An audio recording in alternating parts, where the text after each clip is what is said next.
सभी को good evening, Radhe Radhe. एकमात्र यूट्यूब चैनल जिस पर डाउट का सॉल्यूशन होता है आपका, और वही मैं डाउट के क्वेश्चन लेके आया हूँ जो मेरे पास कमेंट में आए थे। आपके सामने क्वेश्चन है, हमें इसका शॉर्ट ट्रिक्स में आंसर देना है ओनली 2 सेकंड में। एक त्रिभुज की भुजाएं 50 मीटर है, 40 मीटर, 30 मीटर है। 50 मीटर वाली भुजा के सामने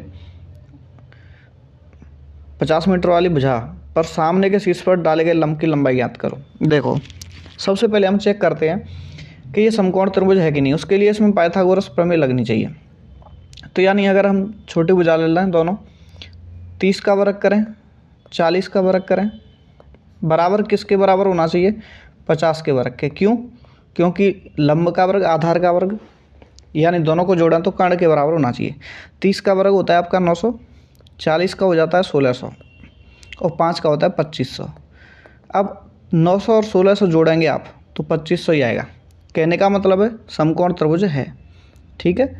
अब आपको ये पता है, ये भुजा मैंने 40 मान ली, ये 30 मान ली, ये 50 है। ये मैं समझाने के लिए कर रहा हूँ। अभी एक उसमें आंसर दे दूंगा। अब इस कर्ण वाली भुजा से आपका वो डाला गया है, कर्ण वाली भुजा से क्या डाला गया है? इस पर लंब, यानी यहाँ से ऐसे। ठीक है। तो इसकी लंबाई बतानी है आपको। तो इसके लिए सीधी सी बात है, शॉर्टकट क्या है? अगर समकोण त्रिभुज बनता है तो आप सीधा आधार ले लो, कितना है 40, लंब को ले लेंगे हम, कितना है 30, और बटे सीधा कर्ण से भाग लगा दो। 0 से 0 काटेंगे, अब गुणा करेंगे। 5 से और काट लेते हैं, ये कट रहा है तो 5 से काटो, 15 40, 8 बार 38, 24 मीटर।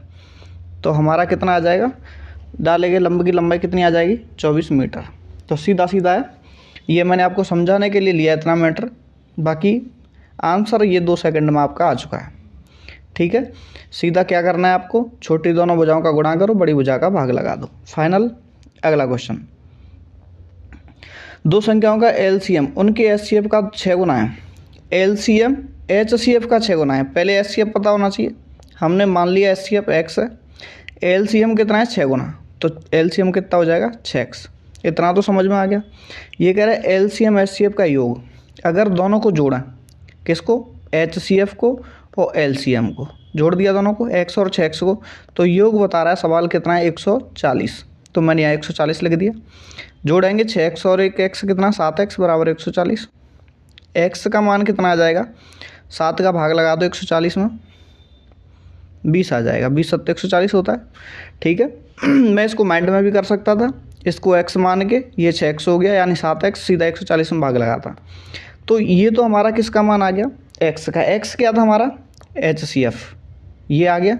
ये कितना हो जाएगा? 120। पूछा क्या है आपसे? एक संख्या 20 है तो दूसरी क्या है? इसका एक फॉर्मूला होता है, पहली संख्या इंटू दूसरी संख्या बराबर HCF इंटू LCM। ये फॉर्मूला याद रखना। तो बताओ, HCF इंटू LCM, HCF और LCM का गुणा करें। HCF कितना है? 20 अभी निकाला है, LCM भी निकाला, कितना? 120। पहली संख्या सवाल में दे रहा है, ए का मान कितना है? 20, और दूसरी संख्या आपको ज्ञात करनी है बी। तो हो गया सवाल, 20 से 20 कट गया सीधा, बी का मान कितना आ गया? 120, यानी दूसरी संख्या कितनी है? 120। समझ में आ गया होगा।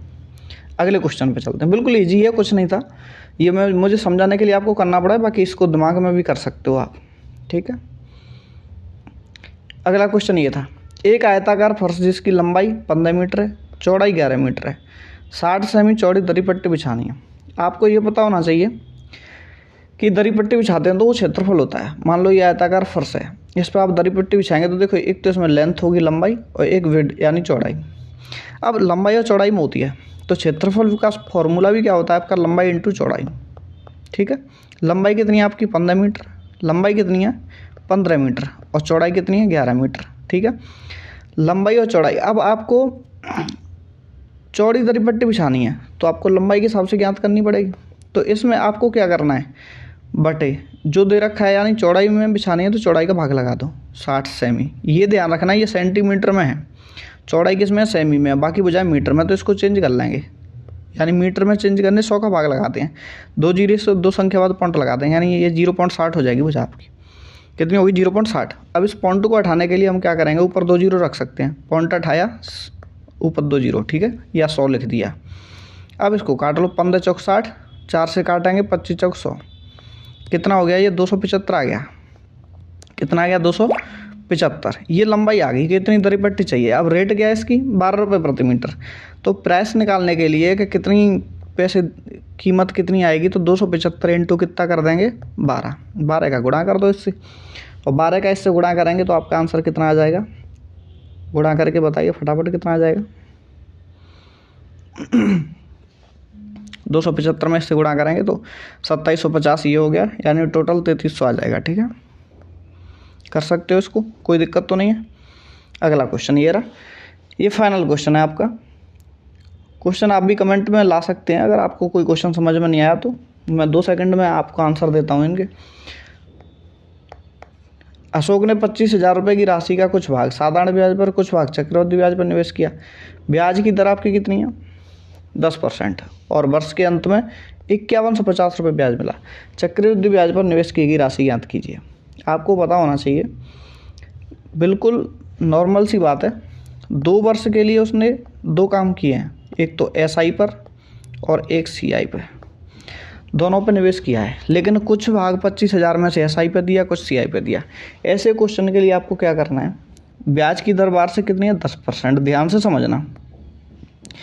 SI 10% लग रही है, पहली साल भी फर्स्ट ईयर भी कितनी लगी 10%, और सेकंड में भी उतनी ही लगती है। ठीक है, तो 10% यहाँ लगेगी। टोटल 2 साल का ब्याज कितना लगा 20%, कितना लगा 20%। ठीक है, CI के अंदर क्या होता है कि 20% पे थोड़ा सा एक्स्ट्रा ब्याज और बढ़ जाता है, और वो ब्याज कितना बढ़ता है 10% अगर हो तो 1% बढ़ता है एक्स्ट्रा, यानी SI 20 है तो CI 21% होगा। ये फिक्स है, ये फिक्स है। ठीक है, क्यों होता है, क्योंकि एक फॉर्मूला लगा देते हैं हम A + B + A × B बटे 100। ठीक है, A का मान कितना 10%, B का मान भी कितना दूसरी साल 10%, प्लस गुणा करेंगे 10 × 10 A × B अपॉन 100। इसको आप हल करोगे तो देखो कितना आएगा, वही आएगा, यानी ये 2 जीरो से ये 2 जीरो कट गया, 1 का 1 से गुणा करेंगे 1, 10 और 10 कितना 20, 20 और 1 ये कितना हो गया 21% हो गया।